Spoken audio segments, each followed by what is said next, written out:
I had to get up and go to the bathroom, and I noticed just getting up and walking to the bathroom was work.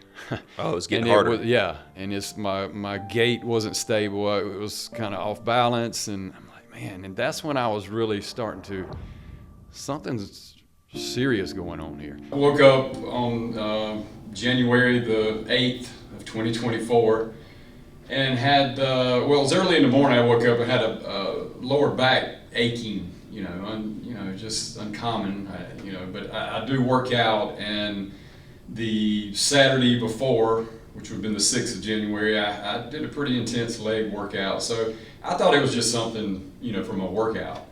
It was about 2 o'clock in the morning. I got up, took some leave, went back to bed, didn't think anything of it. And, but then I woke up, around 5:30 to get ready for work, and I noticed I had a little bit of tingling in my toes, tips of my fingers, just something just kind of weird. Nothing really bad, but it was different. Right. And of course I told my wife about it, and she, was like, you need to get, keep an eye on it. And I said, I'm good. So I went on to work that day at UPS. It was on a Monday, like I said, and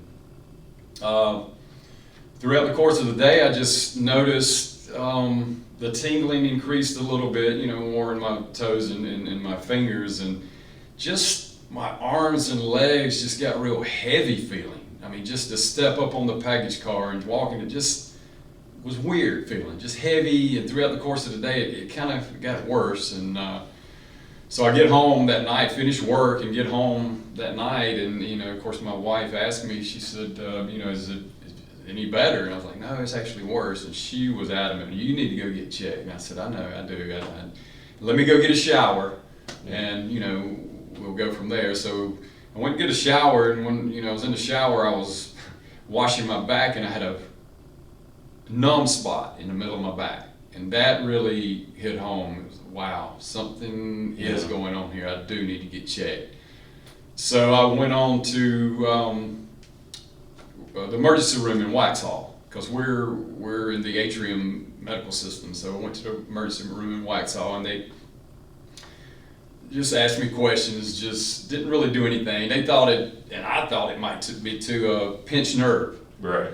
I remember you telling me about that. Yeah, and I've never had a pinched nerve, but talking to people who had a pinched nerve, they said it's painful. I didn't have any pain. So that was kind of, so they did checks, they, sent me home, said to follow up with my family doctor. Get an appointment with my family doctor as soon as I can, do a follow-up. Well, by the grace of God, that was on the 8th of January.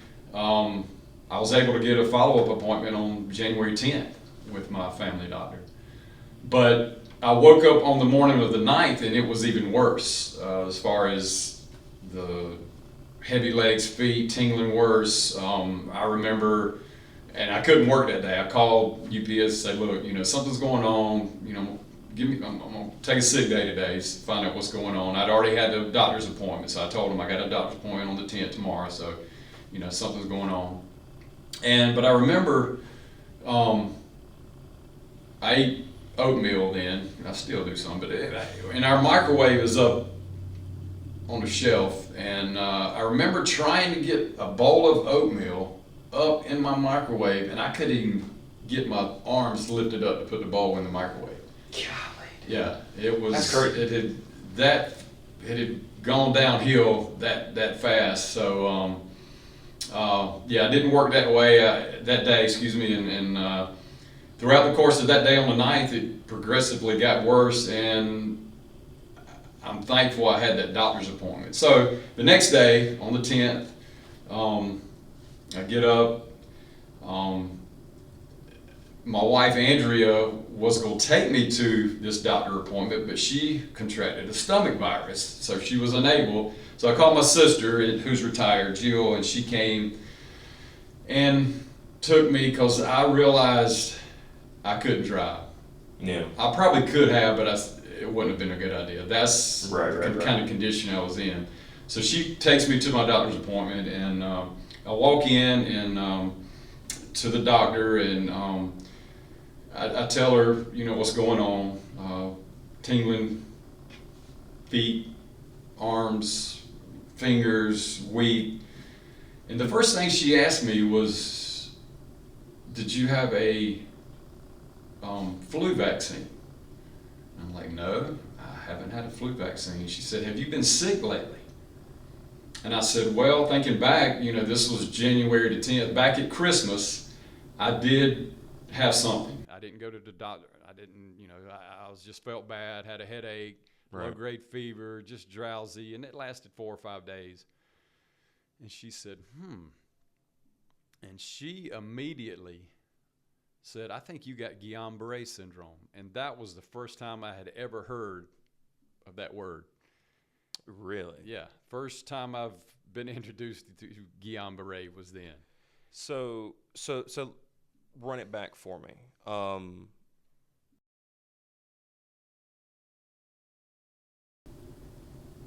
Are you looking up stuff on Google? I mean, I know how we all are when we get sick. We're Google warriors. I mean, The first thing you're doing is, did they kind of tell you what it was, or did they just say, "Hey, this is happening to you right now"? Well, she didn't really go into detail then. She actually left the room. She said, "Let me go. I'm gonna go speak to another doctor." Mm-hmm. So she went out and spoke. I don't know who it was. She came back in and she said, "Yeah, I think you have Guillain-Barré syndrome." And she didn't go into really detail what it was, and I didn't immediately pull out my phone.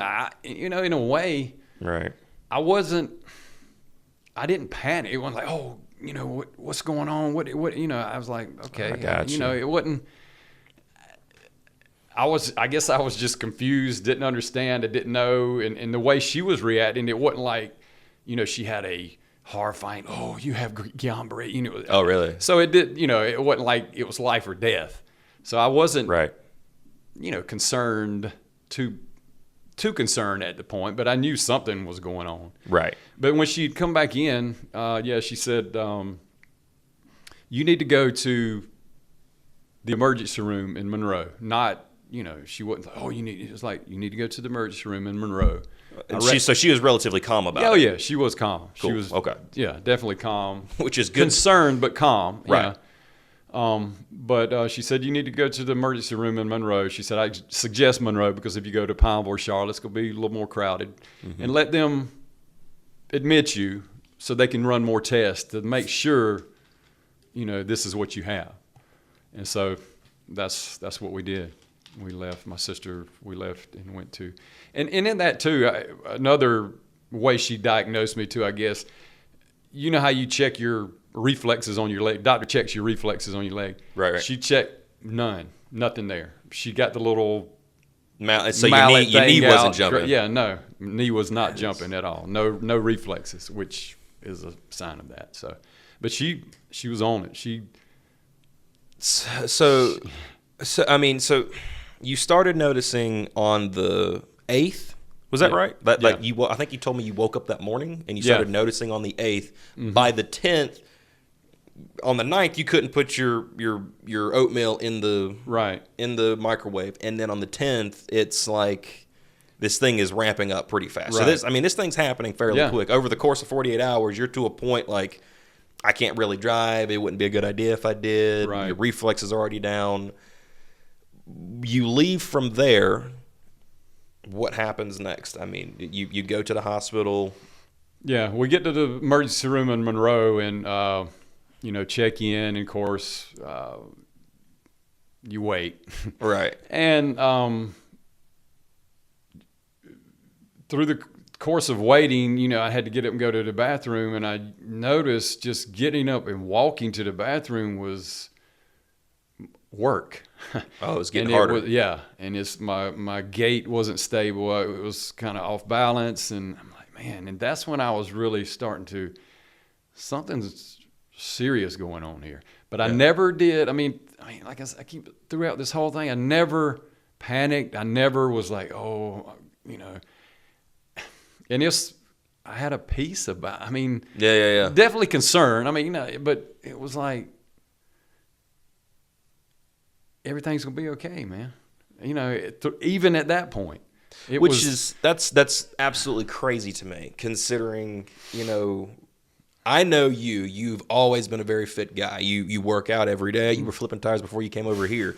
You always, take care of your body. You do because of your family and your son and everything. And to see, so for me, I'm coming to work I remember Nick Saban retired like the day you went to the doctor. I remember you sent a message to us in our Bible study chat, and you're like, hey, not going to make it today, going to the doctor. And I'm like, oh, well, he's finally going to the doctor. But then I never heard from you again for a week. And I'm like, what is going on here? And I tried to reach out, and I was like, there's something right here. Wes doesn't, not show up to work. He's always there. Yeah. And it wasn't until the following Wednesday when Antonio, one of our coworkers, looked at me and he was like, oh, they were having a conversation in the office. I come in, punch in, and I'm like, hey, we're just doing my thing. And two drivers are talking to Antonio and another one. I can't forget who the other one was. And he said, oh, well, I'm sure Nathan's heard from him.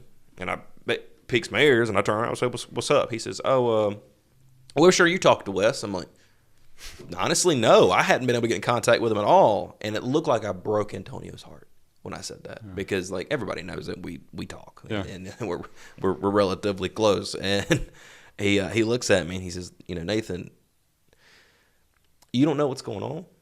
I'm like, no, what do you mean?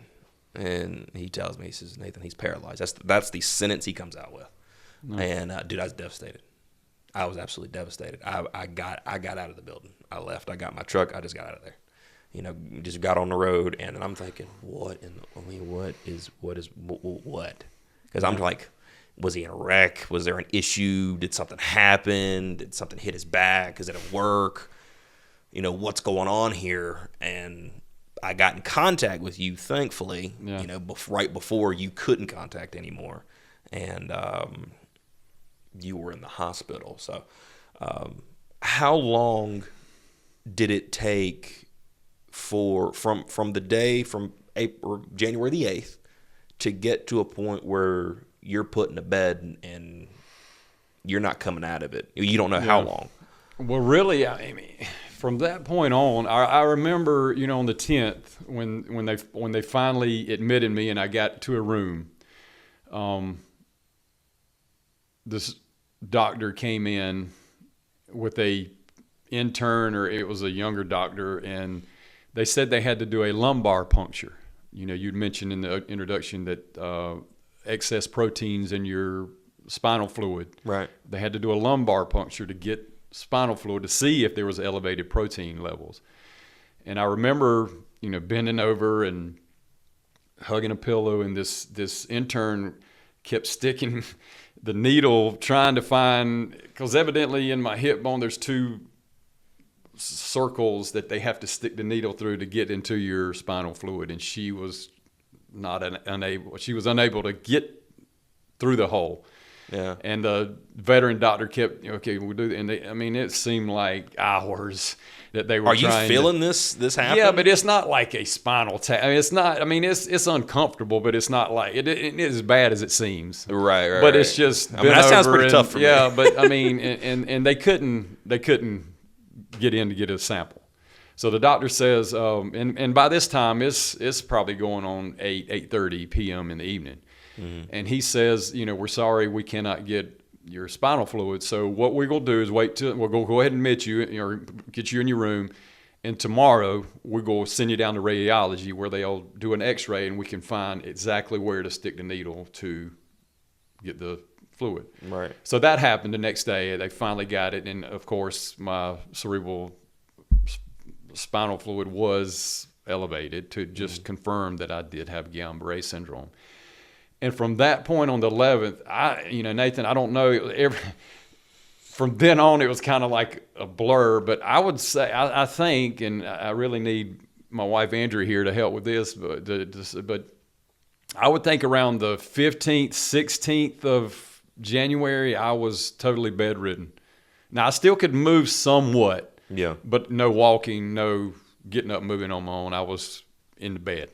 Wow. That is alarming at how fast that happened. Yeah. And to go back, it started off of a little sniffle that you had basically during Christmas time. A upper respiratory virus that I had during Christmas. I remember you coming back from Christmas like, man, we had a good Christmas, but man, I was kind of puny the entire time. And I'm like, and it wasn't anything bad. I mean, I knew I had a little fever, sniffle, headache, just tired for 3 or 4 days, and it was gone. So it took, and that was December 25th to say the 28th, but this didn't show up till January 8th. That's crazy. So, yeah.